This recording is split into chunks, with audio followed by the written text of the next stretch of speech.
Brought to you by APG Chesapeake.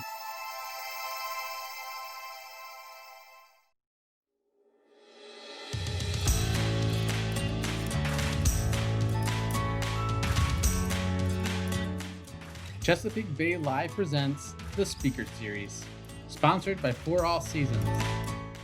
Today's Speaker Series features Lesa Lee and Beth Langrell from For All Seasons.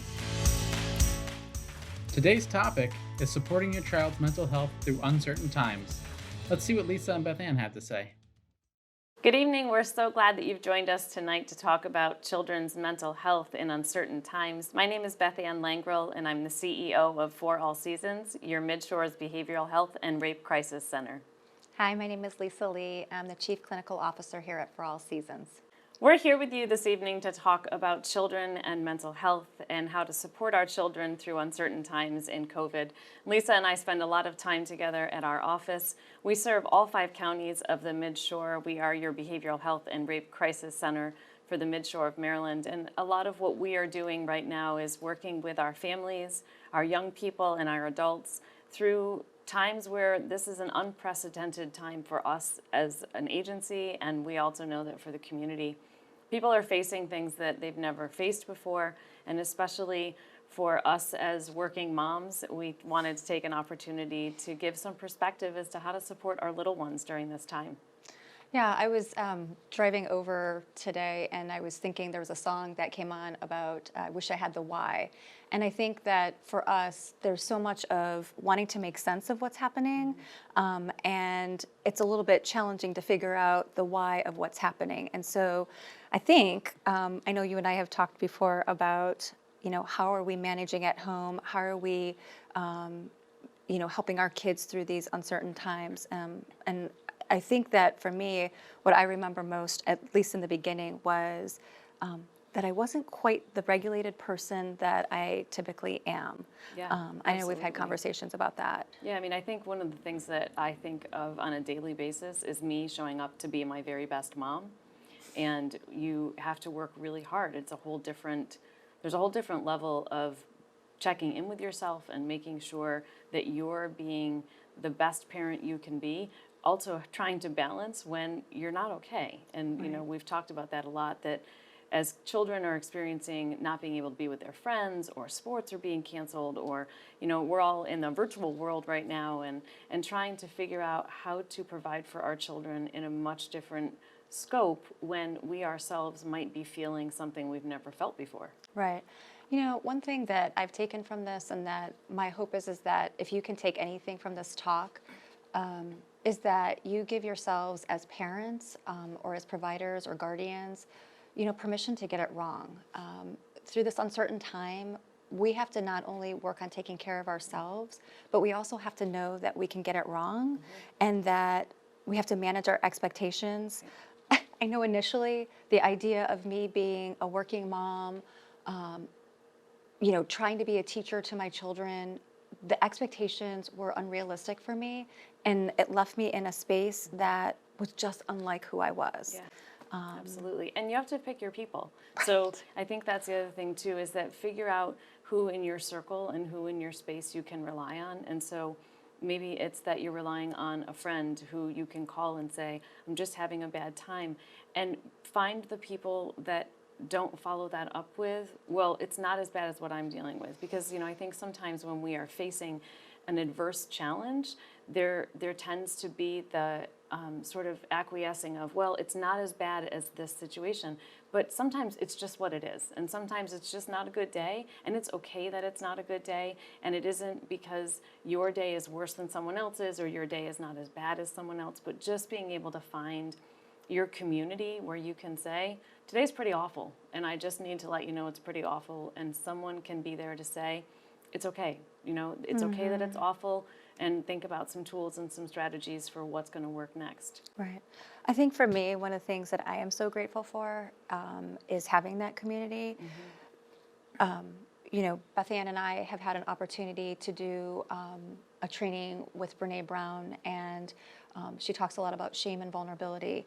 And I will say, as a mother, as a clinician, as a daughter, as a friend, that those times I was questioning myself and, what I was doing and who I was. And so being able to have that support network, I was so grateful for, because I felt like I was with somebody and that they were with me.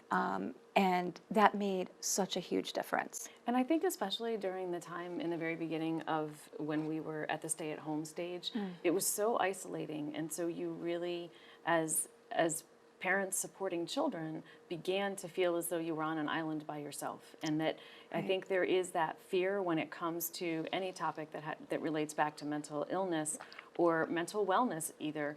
It becomes sometimes a conversation of, I don't want to say that I'm not doing okay because I'm probably the only one who's not doing okay. But what we really find out is that the more that we're reaching out, other people are experiencing some of those very same things. And the more we talk about it, the more we realize that we're probably in the majority, where when we're in times of isolation, we feel like we're probably in the minority and no one else is experiencing this and everybody else is doing school better than me and everybody else is managing this better, when the reality is that every child is struggling differently, every parent struggles differently, and it's really important to be able to open up those conversations between whether it's friends or whether it's with your children, and just sort of doing that check-in and saying, how are you doing? But then really sticking around and waiting for that answer. Right. And I love what you said, because it's so important to be able to have that conversation, because if I keep that to myself, that just grows. And then it feels worse, and then I want to isolate more. And then and this is what I would say to, again, folks out there listening, is we have to, as caretakers, have to take care of ourselves, because if we're not taking care of ourselves, then we're not going to be able to take care of our children and meet their needs. And so part of what we have to do, or what we're called to do, is, one, have hard conversations with our children about things that we don't know, or that maybe we're uncertain of ourselves. And so, but we can't have those conversations if we are not in our bodies, in our spirit, in our mind. And so part of what I think has helped me, and I would imagine, I know you and I have talked about this, is the idea of just self-awareness. What's happening to me right here, right now? And not being afraid, which is hard, not being afraid to really look at that. And I think also recognizing that you and I can sit here and have this conversation as people that have built some skills to be able to find that regulation. And so if you're someone who's looking for tools and you might not have, you might be sitting and thinking, I have no idea how to do that. Sometimes it's just as simple as taking a deep breath or leaving the room. I know, when my children, I have 2 young boys, and when they are at their height of rambunctiousness, sometimes I just need to step in the bathroom and close the door and take a deep breath and give myself a couple of moments of, okay, when you go back out, rather than yelling and saying, what are you doing? Going back out and saying, okay, boys, you have 5 minutes, and then we're going to move on to something else. And so giving yourself that time and space sometimes just to be able to figure out, what strategy am I going to be using right now? What tool can I put in place that might not land in an argument or everybody yelling at one another, and really being able to sort of help your children also understand that this is a unique time where everybody's got to work together and think a little bit differently. Right. I love your idea of the pause. Like, pause allows me to get back into who I am and maintain my integrity. But we know, like you said, that everyone doesn't have necessarily those skills, or even if we have them, sometimes they go out the door because of the level of stress. Maybe we didn't sleep well enough. Maybe we didn't eat well that day. Maybe we're overly stressed because of a work situation. And so really being able to sit in that place and take the pause, I think, is such an important skill to build. Absolutely. And I think there's a lot of extra stuff right now. So the pauses are probably needed more than they were 6 months ago.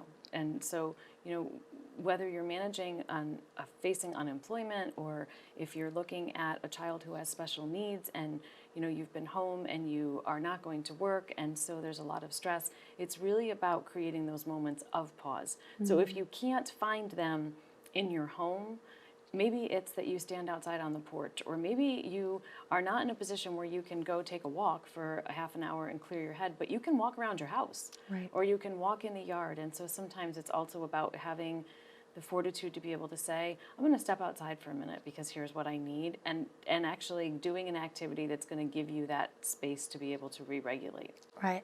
And what I would say is that's really good modeling and practice for your children. If you are making a mindful attempt to slow yourself down, show that. That's a skill that your kids can build also is mom or dad or guardian or whomever, I need a break right now. And so I'm going to take a breath or I'm going to go for a walk and then we can come back to this issue. You know, you talk about mindfulness as parents and going out, and I think one of the things that is really important is that we also talk a little bit about what our children need and going through, and as parents, when we are mindful of how we are acting, you know, you talk about that modeling for your children. Mm-hmm. This has been such a difficult time for children who sometimes children are understanding what's happening, and depending on the age of the children, I know for my own kids, there have been several times where my children have said, I just don't understand, Mom, why can't we? Or I just don't understand, why is this different? And why can't this virus just go away? I think this is something that we as adults really have an understanding of, but our children are really in an unprecedented time that we cannot even explain to them. Right. And I think one of the things that could be helpful for kids is just being there to allow them to communicate and remembering that each child communicates differently. So if you're trying to have a conversation with your children, right, you might be doing drawings with your children, or you might be doing charades with your children. But it allows your child the opportunity to be able to express what they need in just a different way. So it could be something creative. It could be just like sitting, face to face. I don't know about for you, but for me, like at nighttime, and maybe it's because they want to avoid sleep, I don't know. But at nighttime is usually when like there is this beauty that comes that we're able to kind of talk a little bit about what's on their mind. And so that's the time that, they have a captive audience. Right. And I think the pieces that also for our kids that are difficult come into screen time, come into the television, and there's a lot of dual roles that we're playing right now. So there's a lot of juggling. And so for children who tend to sit in their phones a little bit more or sit on an iPad, or maybe they're playing video games, being able to say, let's take a pause from screen time. Let's be able to sit and have a conversation, and working with your kids to understand that they don't have to be busy all the time. Right. But that sometimes the structure of saying you have this much time for this activity and then we're going to shift to another one, thinking of it as sort of like a school day. Right. Where you would start in homeroom and then you would go to your next class and then there'd be a recess. And so being able to work with your children to put a structure in that works for them. And for some kids it's going to work one way and some kids it's going to work another. One of the things that I've absolutely come to know in this is that it is trial and error. What worked the first week of school, by the time the third week happened, it might be a totally different schedule for my child. But knowing that I am working within what my child needs and recognizing their needs is something that's so important for our kids. Yeah, and I love the whole recognizing what your child needs, knowing that they have different temperaments or ways of being. So some kids we know are born into this world. I use the word determined, which some people might say a little defiant, but I use the word determined. So some kids are a little bit more determined than others. Some kids are a little bit more shy. And so that their needs are going to be different.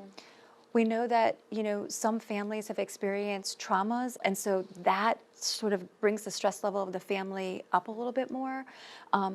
So I think really knowing that each child is different. And I think one of the things that I know that we're, like when we're talking about children and helping children, part of this is like when we stay regulated as parents or guardians, the other thing is that maybe we can bring play in. Because play is such a natural way for communication and for fun. So play, humor, putting on, in our house, we do dance things, and if anyone saw us, it would be crazy. But we dance. And so finding those things that are going to allow your family to be connected, even during the times of stress. And knowing that it doesn't always have to be what the neighbors are doing. It's not about, well, so-and-so's family is doing this. Finding what's good for your family. One of the things that I've watched my children do is be able to find different ways to play and interact with one another. being able to, whether it is, FaceTiming with family, that's one thing that we have found super helpful for our children. My children are missing my parents. My parents don't live in this state, and so we've done a lot of FaceTiming, and there's a whole different level of conversation for the child. And that gives our family members an opportunity to engage with the kids differently, find out about what's happening with their day, and then being able to implement some of those games that we're talking about over the phone. Right. It's been a really important thing for our family. Right, and showing, showing relatives or friends or something, certain aspects, sort of like a show and tell, and so being able to bring that family member or that friend around in the house to say, hey, look at this, or this is what I've created, or this is what I've done. So yeah, I love the idea of keeping people connected that way. And I think that one of the structure things that's so important for our children is keeping a schedule. That schedule has been so important for children. And even if you are home and if you are not having to go somewhere, making sure that there's a consistent bedtime for kids, making sure that in the morning they're getting up, they're changing their clothes, they're brushing their teeth, they're not waiting till noon to really sort of start their day. That is one of the aspects for our kids. Whether they moan and groan about it, that structure is such a craving within our young people. And if you have, high schoolers or middle schoolers, being able to keep some sort of a schedule keeps life moving forward. And so it might look different and it might feel different, but if you can keep that schedule in mind, then children know that, okay, here's what I can control. You're not going to be able to control everything that's happening, and there's so many things we cannot control right now, but things like getting out of bed at the same time or going to bed at the same time, brushing your teeth, putting on a nice outfit because you're going to go to the park or go to the grocery store or you've got to go run an errand. Those small little pieces can mean so much to our children during this time. You and I are talking about this right now, and I have the privilege of, using this wonderful lady as a support, and I'm so grateful for that. And so I know that there have been times where, I have been in tears, and so we know that we can talk about this right now, and we're in a good place, and that, we're, looking back on things, but in the moment, it is so challenging sometimes, and so just that permission to forgive yourself, to manage the expectations, not just for us, but for our children, because they are going through the same thing, is maybe we see them as, suffering rather than defiant or controlling. And so if we can even change the way that we see our children, teenagers, right? So, honoring that it's big for them that maybe they're spending their last year in high school not being able to play athletics. And so honoring that space that says, I know this is really hard. And so for some kids, it's not a problem at all. They're like, whatever, that's not a big deal for me. But for some kids, we really have to honor that space that says, yeah, this is really, really hard for you. So I think it's just giving ourselves permission, but also looking at our children and giving themselves permission to make mistakes also, and not be on their top game. Absolutely. And you talk about middle school and high schoolers, and we've talked a lot about some of our younger little people, as we call them. But I think there is so much to be said for what our middle schoolers and our high schoolers are going through and the loss that people have experienced in all of this. And so we'll be able to talk a little bit more about that and really dig into that as we move forward. So we started talking a little bit about our adolescent and our high school population and the effects of COVID on some of our older children and the loss that they've experienced. And you and I were able to go to a senior prom, and we were able to experience our senior game and, the night where the parents came out on the field. And those are some of the things that our young people are going to miss out on. I look at my, prior to coming to For All Seasons, I worked in higher education, and, the orientation time was so important on a college campus, and kids are missing out on that. And so one of the things that comes to mind for me is being able to open up a conversation and say to our students and our young people in our lives who are a little bit older, who get it differently, how are you doing? And really saying what's happening and how can we support you, because it's a whole it's a whole different level of knowledge that they have, yet some of our resources and our skills are the same as it would be for a young person. Right. And one of the things I think about when we're reaching out to that population, it could be actually, this could be for anybody, is that initially we want to connect with the right brain first, right? So the right brain is all about like emotions and talking with them about what's happening, and it's resonating with that person in the moment. So we want to, like, if a person is not doing well, we want to connect with that rather than solve the problem right away. And so it's exactly like you said. It's like hearing what's happening for them and really being with them in the moment. And then it's about relating. And so then we're going to relate to them in a way that says, I'm here with you in this moment. And if they're interested, then it's like, hey, can I offer you some solutions? Or do you have any ideas or solutions to come up with it? And what I have found, and I don't know about you, but some of the folks that I work with, or friends or family, is people are coming up with such amazing creative solutions to some of these things. And so while there's this tremendous loss, there's this tremendous opportunity for creativity that we're seeing in people also. So I think that's really neat. And there's a different level of connection that's happening. It's really forcing our hand to be able to have more conversations. And I love what you said about not jumping to the solution. There are so many times when people come to us and we feel as though we need to solve the problem. And there's going to be so many times where we're not going to have the solution, but just the ability to give a young person the space to say, here's how I'm feeling, and this is awful, and I'm really angry, or I'm really sad, and just being able to create that space to be able to say, I'm with you, like you're saying. I think that's so important for our young people. Right.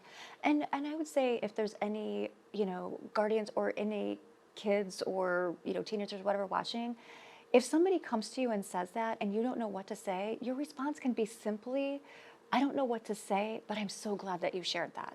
So just simply having those words can be something that could be helpful for somebody. So yeah, I use that strategy a lot. Or if you're a parent or a guardian or somebody, it's okay for you to say, I'm not really sure right now, but let me get back to you with that answer. Let me think on it. Because I think, and I don't know about you, sometimes I feel so pressured to have a response in that moment. So, Bessie Ann, who's fantastic, and I just totally love and adore, gave me this beautiful mug that says pause. So sometimes it's just about that pause before we're responding to things. And really for our young people, I think that's a skill. They are going to be, whereas I said to somebody last week, and I think you and I have actually talked about this in our conversations, where people are experiencing a lot of loss right now, there's also a whole different level of resilience that all of our young people are going to have in them. We never experienced something like this, so we're going through something like this for the first time. This isn't going to be the hardest thing our children experience. This is a difficult time right now, but our kids are going to experience something that's more difficult, the loss of a parent, the loss of a friend.